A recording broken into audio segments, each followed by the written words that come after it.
How can the God of the Old Testament command slavery, genocide, and the sacrifice of animals? Is the God of the Bible ethnocentric, sexist, and anti-science? These are just a few of the issues I'm going to discuss with our guest today, Jewish talk show host and Bible commentator, Dennis Prager. Dennis, you and I have an event coming up that I want to invite people to consider joining us for, that I'm super excited about. But before we talk about that in particular, as a Christian apologist, I get asked these questions all the time, and I'm just super interested as a Jew how you answer them. So probably each one of these we could spend an hour or hours on. So just kind of give us your 30,000 foot view, a little bit like you do in your Bible commentaries, which I love, by the way. So given the nature of this conversation, you ready to go? Absolutely. So we'll take one at a time. Should we begin with slavery? Well, I've got one for you first. I love that you're ready to go. I want you to frame this is you and I are going to differ over the identity of Jesus in the Gospels, but we're going to both believe that the Torah is divine. Maybe explain to us why you think the Torah, at least the 5 books of the Old Testament, are inspired by God. So everybody should understand that the Torah is the Hebrew word for the 5 books of Moses, the Pentateuch, however one would refer to them. It's important to know, because my commentary is on the 5 books. The 4th is coming out this year. It's called the Rational Bible, and there are thousands of reviews, and I would say mostly Christians, in fact, who found it reinforced their faith very strongly, and I want that. My vehicle to God is reason, so I call the commentary the Rational Bible. That I wrote an article for the Jerusalem Post. I think I gave 18 reasons why I believe the Torah is divine. Okay. So I would have that. I would have to have that in front of me to remember all of my arguments. Essentially, there is no rational way to explain how utterly revolutionary the Torah was. I'll just give a couple of examples. The very first sentence of the Bible, the very first sentence of the Torah, in the beginning, God created the heavens and the earth, changed the world, because it said that God created nature. All the gods of the world were usually nature gods. The god of thunder, the god of rain, the god of fertility, animals that were gods. This notion God created nature is not part of nature. It changed civilization. That God commands you to be good, love your neighbor as yourself, and everybody forgets. Even Jews and Christians, they forget the end of the sentence. Love your neighbor as yourself. I am God. It's not, hello, this is from Moses even. God tells you to love your neighbor as yourself. The 10 Commandments were completely revolutionary. The idea that for example, that your animal had to have a day off every week. People forget that the animals got into the 10 Commandments. I find that extremely moving. So the banning of human sacrifice. Every civilization in the ancient world of which we know anything had human sacrifice. Virgin sacrifice, child sacrifice, adult sacrifice, prisoner of war sacrifice. And this was completely abolished by the Torah. The Torah made the rest of the Bible, both the Old Testament and New Testament, possible. No Torah, no Judaism, no Christianity. The Torah is the basis. So again, one could easily find my article giving 18 reasons, but I think those are sample reasons. And of course, God is invisible. I mean, the idea God is invisible. God does not eat. God does not have sex. I mean, all the ancient gods had sex. I'll give you one more example, the flood story. There were flood stories all over the world, but only the Torah's flood story does God save someone, and in each of the other stories, God saved someone or some people. God saves Noah because he was a good man. He was a righteous man in his generations. That's the Hebrew. He actually is a just man, to be technical. I'm translating in my mind from the biblical Hebrew. Hmm. Uh, in other words, there was a entirely moral component to the flood story. In the most famous tale, the Babylonian Epic of Gilgamesh, do you know why the gods destroyed humanity? Because they made too much noise and kept them up at night. Hmm. Just to give an example, I find that so hilarious. I've committed it to memory. Hmm. So everything about it. So I'll end with a very important thing for me personally. And this is what I say. I don't believe in the Torah because I believe in God.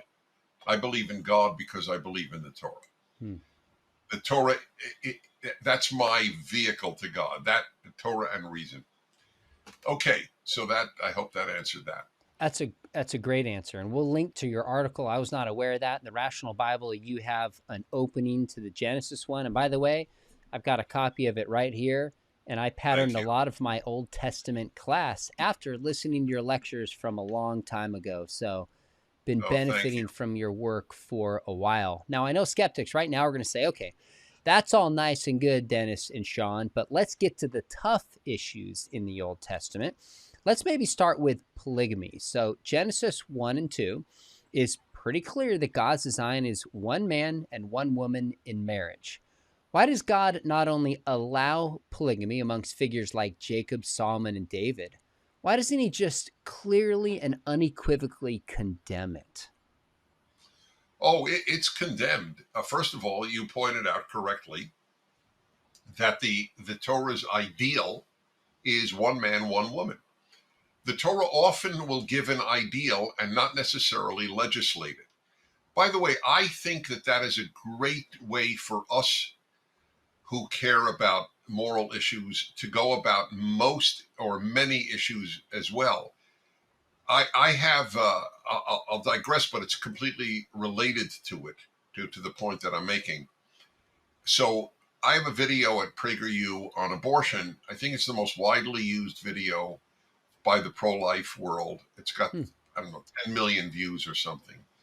And it's 5 minutes like all the videos at PragerU. And by the way, I only give 1 out of 10. 90%, excuse me, are given by others. And I don't even deal with the legal, and I make it clear in the video, I'm not talking about legislation. This 5-minute talk is about the morality of abortion. So that we don't always legislate. For example, adultery is legal in the United States, and it is no religious person I know, Jew or Christian, who thinks it should be against the law, that we should imprison adulterers. First of all, if we did, there might be more people in prison than outside of prison, which would present a problem. It's very important. Religion is not only legislation. I mean, if anybody knows this, it's Christians, where it's so much a factor of the heart more than the law itself. And there's a lot of truth and validity to that. Religion is to give you, this is the ideal on how you should live, but not necessarily legislated. Of course, we'll legislate murder and theft and other ideas. There's even legislation for ritual, because otherwise anybody would make up his own ritual. And we'll get to the sacrifice issue, which you've raised. But so God, as it were, in the Torah makes it clear, I want monogamy, but it wasn't legislated. And what happened is it simply died of its own, even before being legislated out of existence. I mean, it was ultimately, both in Judaism and Christianity, legislated out of existence. The other way in which the Torah shows it, and indeed the rest of the Hebrew Bible, its opposition to polygamy, is every single polygamous marriage is depicted as awful. And I'll translate, because it's rarely translated literally. One was loved and the other was hated. It doesn't even say not loved. The Hebrew sinuah means hated. And so they're all depicted as awful. Remember, the stories of the Bible, New and Old Testament, are there to teach us morals, teach us about life. You don't only use law to teach about what is right and what is wrong. So anyway, that's the polygamy answer.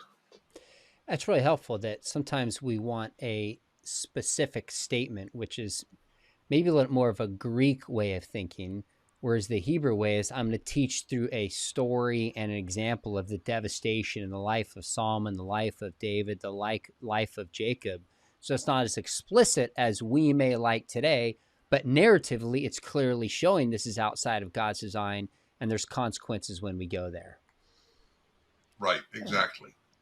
All right, so let's keep going along in Genesis. One of the common just complaints and challenges I hear, which is fair to raise, is whether it's the age of the earth or evolution. How do you reconcile apparent scientific tensions with Genesis? Well, I'm not a big believer on not on religious grounds, but on rational grounds in evolution. But you're really asking something beyond that. Science tells us that evolution or no evolution, the Earth is billions of years old, the universe is billions of years old, and we have the creation in 6 days. Well, I studied in Orthodox Jewish schools till I was 19, half the day in Hebrew religious subjects, half the day in English secular subjects. So I have a real grounding, and I taught Judaism and Jewish history at Brooklyn College, and I've written books on Judaism and a Torah commentary. And I'm only giving this background so people understand I have a very normative education in Judaism. None of my rabbis told me I had to believe that it was 6 24-hour periods. This is not a struggle that one needs to have. First of all, the Bible itself says that one day in God's eyes is 1,000 years in man's eyes. Even in English, we use the word day to mean any period of time. For just if I would say, in Abraham Lincoln's day, it doesn't mean one day that week. It means the whole era in which he lived. Day is a very large, encompassing word. I think it's beautiful at the way it is depicted, however, because this is not something many Christians think about. Not many Jews think about it either, frankly, but a big part of the creation story is to lead up to the Sabbath. So if the Torah said, well, after 400 million years, God created the next thing, you wouldn't have a Sabbath except every 400 million years. But the Sabbath is so central. It is in the Ten Commandments. It's the only ritual in the Ten Commandments. The purpose of the Sabbath, aside to rest and to sanctify a day, is to commemorate that God created the world. That's when God gives the Ten Commandments. That's the reason given. When Moses recapitulates the Ten Commandments in Deuteronomy, he gives the reason that they were freed from slavery and only free people can have a Sabbath. But God's reason is to commemorate creation. And I'm a big fan of God. And that's my underlying observance of the Sabbath each week. It is to affirm God created the world. So I think that Jews or Christians who are preoccupied with, how do we reconcile 6 24-hour periods with what science says are wasting their time. And by the way, some of my favorite people do believe in 6 days of creation. I don't belittle it. I don't mock it. I just don't think it is necessary at all to believe that the Bible is God's word, or specifically the Torah. If you are convinced, looking at the evidence, that evolution were true, assuming we don't mean a purely materialistic, naturalistic process, would that do anything to your faith or your understanding of the scriptures? If I were convinced it would do nothing. Correct. Because all I would say is that's the vehicle God used to make new species. That's all. I would, I, because evolution, and I even think Darwin acknowledged this, evolution doesn't explain how we got life from non-life. It only explains new species. It doesn't explain life from non-life, and it doesn't explain anything from nothing. So it's not a particularly effective substitute for a divine creation. You'll find me agreeing with you 100% on that one. Well, let's keep going. These are getting tougher, maybe, presumably, as we go. But one of the objections that we hear often is that the God, by the way, do you care if Christians refer to the Old Testament as the Old Testament? Does that get under your skin at all? Okay. So let me tell you, I should just say I don't care at all, but I want to add something. I have lived a long, wonderful life, and I am regularly amazed at what bugs people. It drives me out of my mind. Why would I care if my Bible is called the Old Testament? That Christians believe that it is the original, and that now we have the New Testament as well, only reinforces the divinity of the Old Testament. I go further. Christians carried the Torah into the world much more than the Jews did. So, my theory is Jews and Christians deeply need each other, and the founders knew that. The founders of the United States, they were truly Judeo-Christians. But I don't have any problem with BC and AD. And yet all these scholars now use CE and BCE, Common Era. But hello, the Common Era goes back to Christ. That's just a fact. You don't have to believe in Christ to acknowledge a fact. So people, anyway, okay. I have passion on a lot of subjects. I love it. It comes through. That's why I'm looking forward to our conversations that are coming up. I'll tell folks about soon. But let's focus on the question of, is the Torah or the God of the Bible sexist? And I guess it's often framed, correct me if you see it differently, that God is primarily described in male terms, and God creates man first and seemingly gives him authority. Okay, so I deal with that at length in different parts of my Bible commentary, my Torah commentary. In the very beginning, I have a very long essay on why God is depicted in male terms, he. And among the reasons is that if you want a moral world, a less violent, decent place, it is imperative to have a male tell males how to behave. If God were a goddess and said, do not murder, do not steal, just like so many children of single mothers, they just would have ignored her. It is so that God is a God of mercy and love, but as male, if women really care about how humans are treated, they would root for God to be depicted in male terms.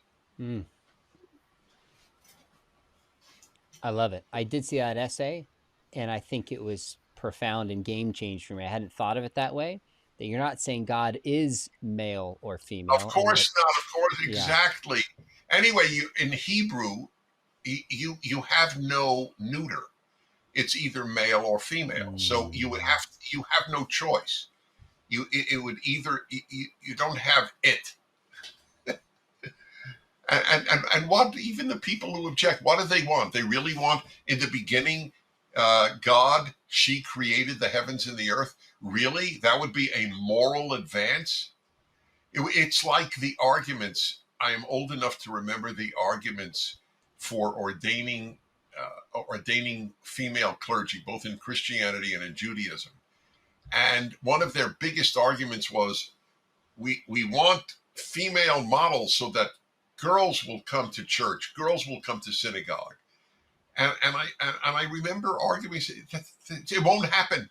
It simply won't happen, and it hasn't happened.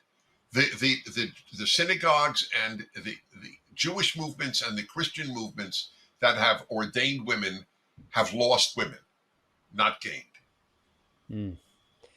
You That's a draw in the fact. Genesis commentary too, the high value of women, that most kind of creation stories don't even mention women, and the Right. Genesis account climaxes with the creation of woman. And Yes. not to mention, men are made from dirt and women are made from a piece of the side, not the head or the foot of the man. I think the story itself is holding up women in high esteem in a way we often miss it. Oh, so this is classic. So the people who have problems with this quote unquote sexism of the creation story. So, God created man first and woman is an afterthought. Had woman been created first and man came last, they go, of course, they create man as the ultimate creation, because all of creation goes up higher. In You can make a valid argument that the woman is the superior creature in the creation story because she is the final creation of God. Dennis, that reminds me, how we look at something is based on our worldview. I sat next to a lady who is a feminist atheist on a plane.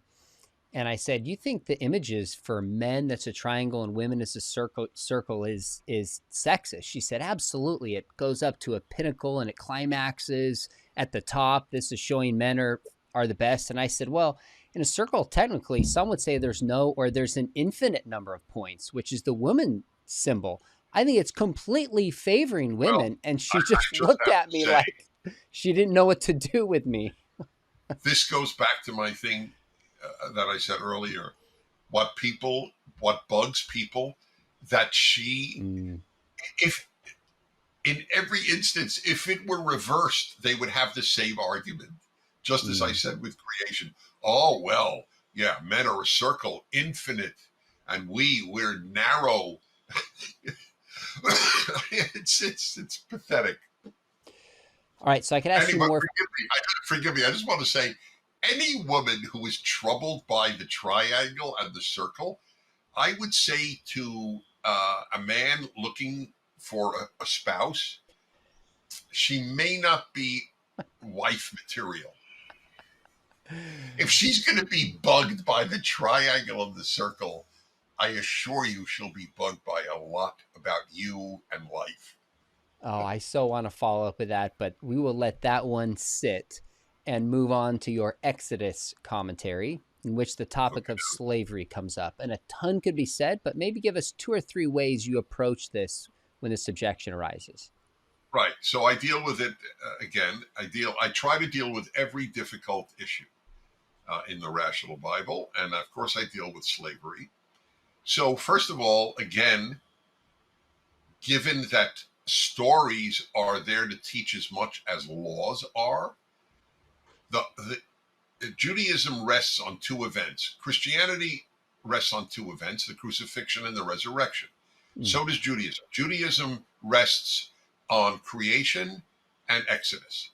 If God didn't make the world, and if God didn't take the Jews out of Egypt, then there is no Judaism. Essentially, you have ended the Jewish faith, quite literally.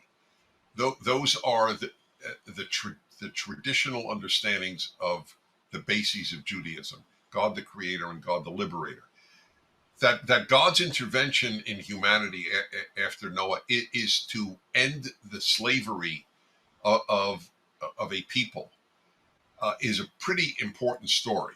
And by the way, virtually every liberation movement in the modern world used the Exodus story as their paradigm. Go down, Moses, right? Let my people go. For blacks, it was the central story of liberation taken from Exodus. No black who used the Exodus story said, well, but there is no law banning it fully. It didn't trouble them. They knew what God wanted. God does not want slavery. And God says later in the Hebrew Bible, you know, you're not the only ones I've taken out of slavery. And so that's one. Number two, why doesn't the Torah just ban slavery? Okay, that's the usual. What the Torah did, and we should learn from this. The Torah took an evolutionary approach to ending slavery, not a revolutionary approach. Had the Torah said no slaves, it would have been ignored. It would have made everybody feel good. Oh, look, the Bible said no slavery. What it did was it ended slavery by so controlling what would happen. You kill your slave, you get killed. If how's this for the best? And people so rarely quote it. It's in Exodus. If a slave runs away, you cannot return the slave to its owner. Imagine if we had that in the United States, how much different things might have been, and the way you had to treat a slave, and that you had to let a slave go. And by the way, they weren't even slaves; they were indentured servants. It was indentured servitude, a period of time. About half of the people who came to America in its early years came as indentured servants. I'm talking whites. That's how they came. You worked for no money to pay off your debt. You paid off your debt, and then you were free. But my favorite, I think there were 613 laws in the Torah. I think my favorite is in Deuteronomy, where it says if you are in a war and you are attracted to a woman of the enemy, you may not touch her. If you want her, you must bring her to your home. You must not touch her for 30 days. She must be allowed to mourn her family. And then the only way you can touch her is to marry her. Given this spectacular amount of rape in wartime, think that this was given in the late Bronze Age, 3,200 years ago. It's another one of the reasons I believe the Torah is divine. Men would not have made up such a law. And there was no parallel of such a law anywhere in the human race that we know of, anywhere near that time, and up until the modern time. I mean, look at how many German women were raped by Soviet soldiers, for example. So what the Torah did was it humanized a lousy institution. And by the way, do not steal, the commandment. Let's see, what is it? So murder, adultery, steal. So it's the 8th commandment. The 8th commandment, do not steal, is first and foremost, you may not steal people, which would have ended slavery just on that grounds. That is why I must admit, I don't understand how there were Christians, and I'm a big fan, as everybody knows, of America's Christians. But I don't understand how any of them could reconcile religious faith and slavery. I understand when people sin and they, you know what, I'm just not a saint. I could see somebody saying, look, to be honest, I think God doesn't want slavery, but it's the only way I can make a living. My parents handed down slaves to me. Okay, I respect that. But to argue on religious grounds that you could kidnap people, the very act of the kidnapping of a black in Africa was banned by the 10 Commandments about stealing people. Okay, so that's on slavery. It's stealing people, and it's stealing the fruits of their labor and their work. So it's minimally double theft. That's correct. I think on top of that. All right, well, let's move to another tough one, even though a ton more could be said about that. This is probably one of the most common questions I get asked engaging skeptics and atheists about genocide in the Old Testament. We see this in Deuteronomy 7, Deuteronomy 15, kind of the wiping out of an entire people group, including men, women, children, and infants. It's obviously framed this way. How could a loving God command genocide? So I have a technical and then a general answer. And again, I deal with that at length on a number of occasions in every one of those verses. God did not command it. Moses commanded it. And if one looks at the actual text, it's always Moses. God did say to Moses, take revenge on the Midianites, but he didn't say wipe them all out.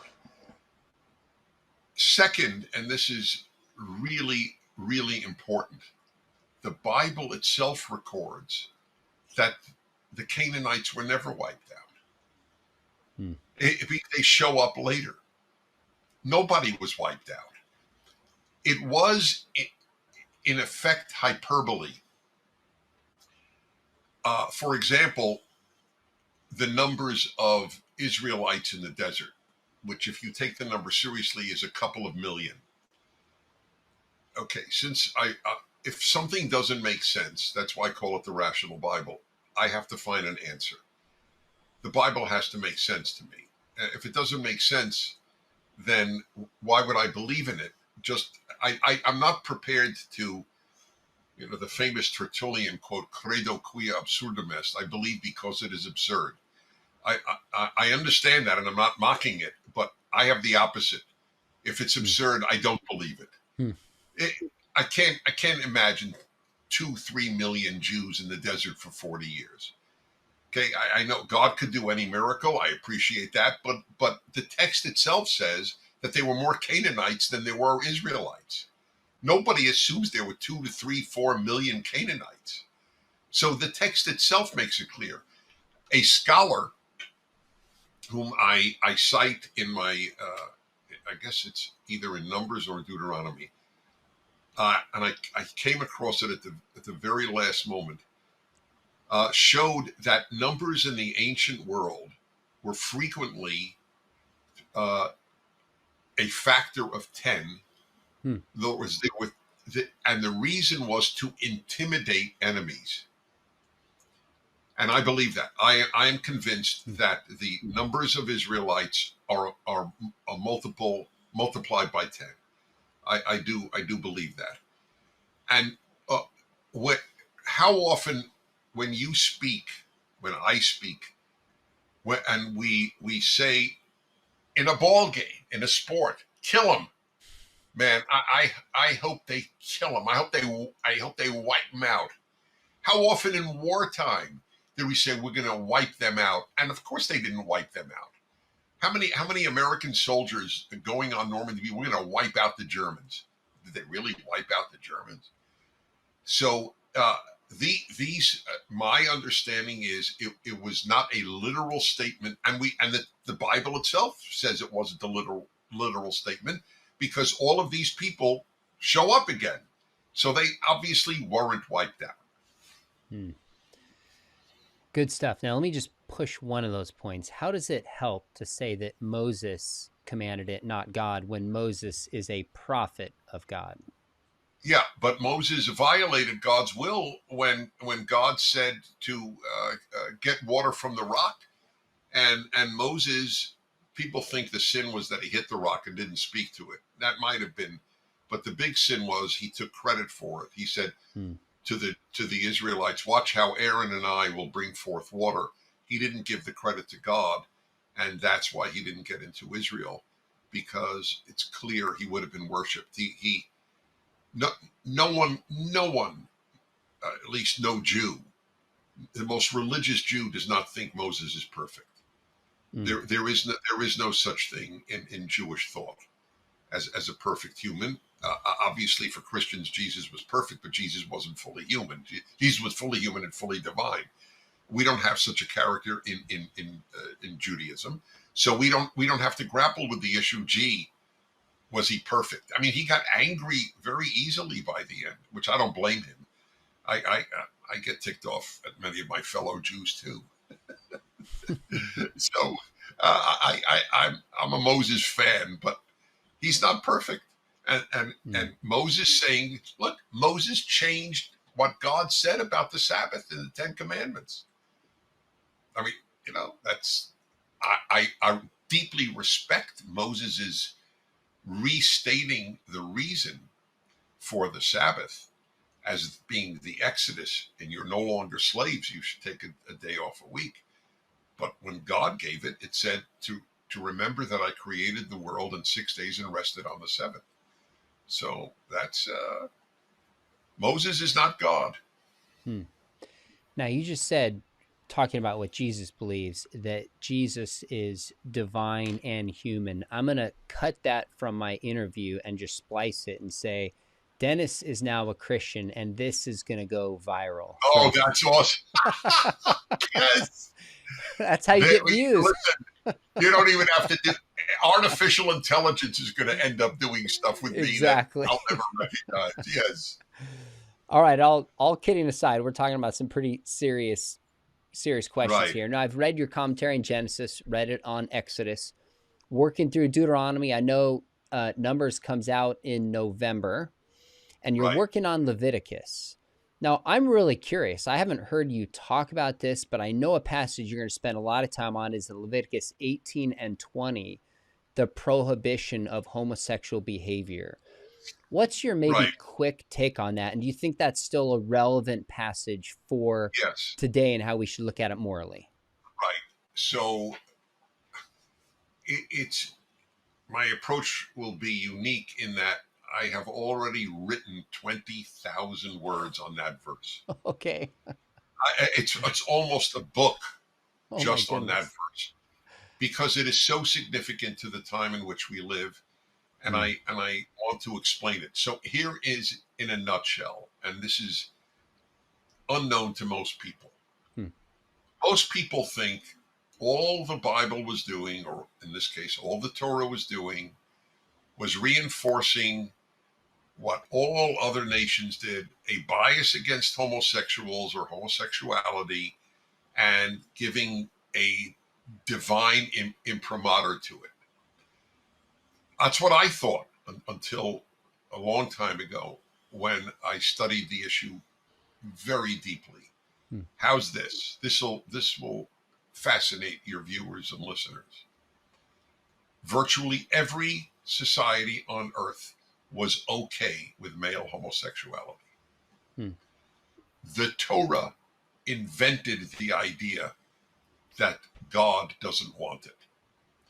Now you could say, what a lousy book. I could see a lot of people being angry at the Torah. Sure. But at least I want people to understand that this was an innovation. You can say it was a good one. You could say it was a bad one. What I believe the Torah was doing is saying male sexuality, in fact, and certainly female sexuality, is all over the place. Men have had sex with doorknobs. I'm sorry, you can excise this later if you want. Sure. Men are animals, and that includes me. I don't act like an animal because I've been elevated by my religion. But the Torah basically said as follows: men, you should confine your sexual life to your wife. This was that's what the verse is really about. Ancient Greece is a perfect model. Ancient Greece, men who could afford it, because it cost money, men who could afford it had boys for sex and wives for procreation. The Torah wants wives for sex and procreation.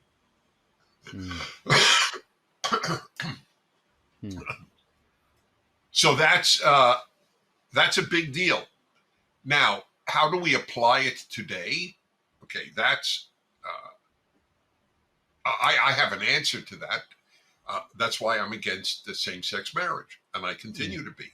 At the same time, I'm not only close with gay couples, and by the way, there are Christians who will get annoyed with me for even saying gay and not homosexual.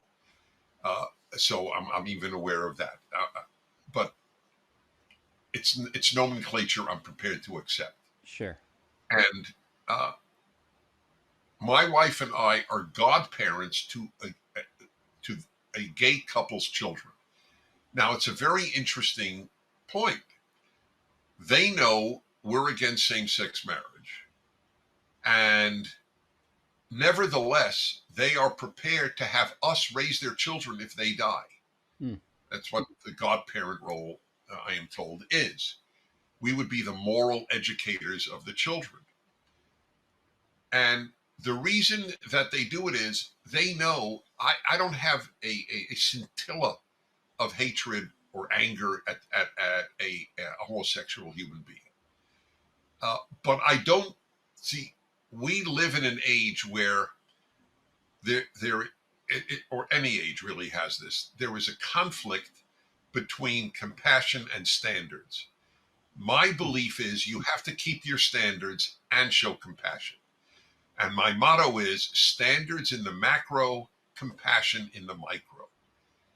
So I can easily look. There was one of these gay men was on is on the board of directors of PragerU, and he gets flack in the gay community. You're on the board of directors.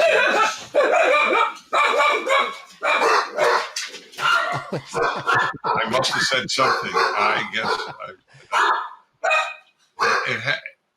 such carrying on has to be over a bone. No, they heard something. Oh, they heard something. Are those the dogs from the fireside chats? Sorry? Are those the dogs from the fireside chats? Yes, exactly. Yes, that's right. One of them, yes. So he gets flack, because that's where I was. That's where I was from people in the gay community. You're going to be on the board of directors of Prager. You know, Prager was one of the leaders in the country. I testified in Congress against same-sex marriage. I'm still against same-sex marriage. I'm for giving gays the same rights for their partner. That it was pretty cruel that a gay man could not visit his sick gay partner. And I mean, that's cruel. We can't be cruel, but we do have to keep the standards that we believe in. The ideal, and by the way, my gay friends all acknowledge the ideal is male-female marriage. See, that the vast numbers of heterosexuals will not say that's the ideal. They'll say, "Oh, that's homophobic."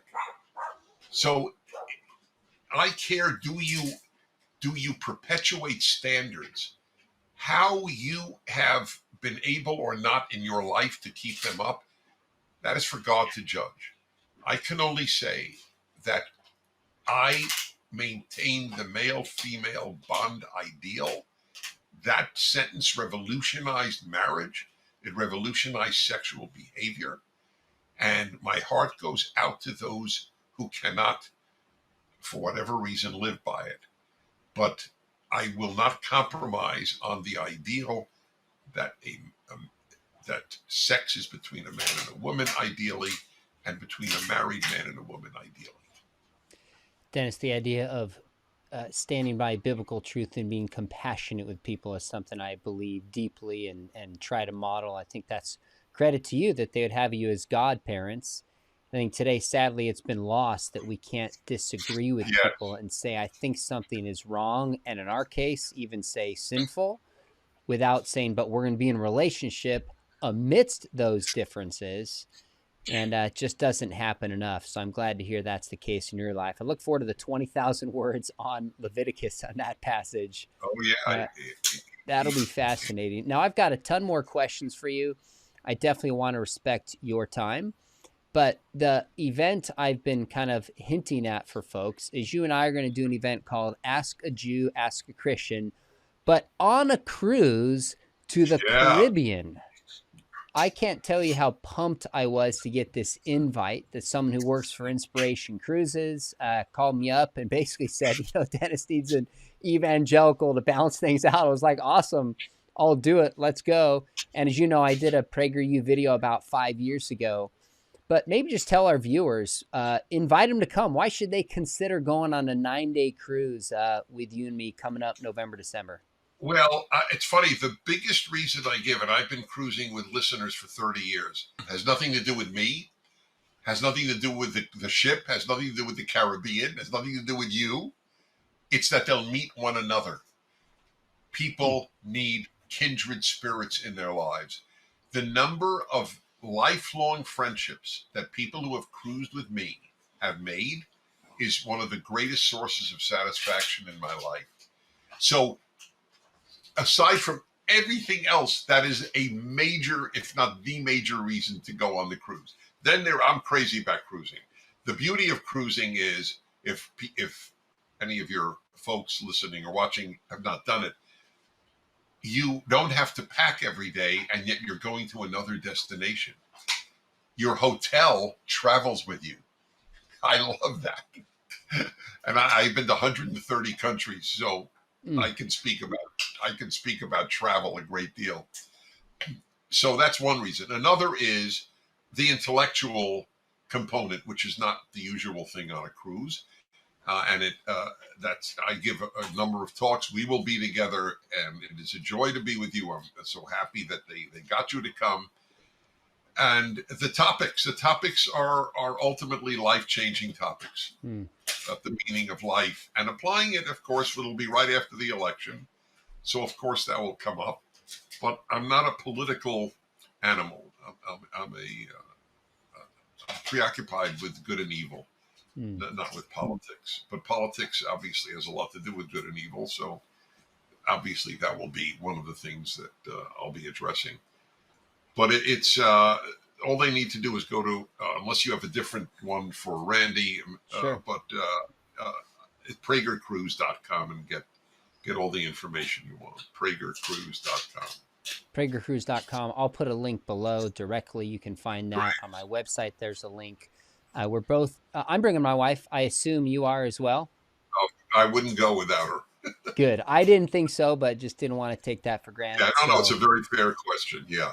I'm going to end by saying this to you, Dennis. I patterned my Old Testament class for years in high school after the Genesis commentary. I ordered the CDs and I listened to them multiple times. Yeah, I had good. parents an opportunity where if they want to buy a teacher a gift, the top of my list was the Dennis Prager commentary.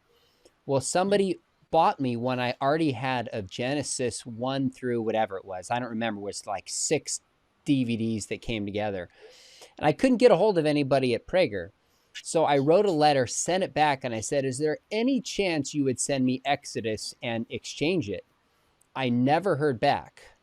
But I just want to say, you're off the hook since you invited me to go with you on a cruise. We're now even. Well, just for the record, I have 2 commentaries on the Torah. One is hundreds of hours in my teaching years ago, and the other is my very recently written 4 of the 5 books. They are so different that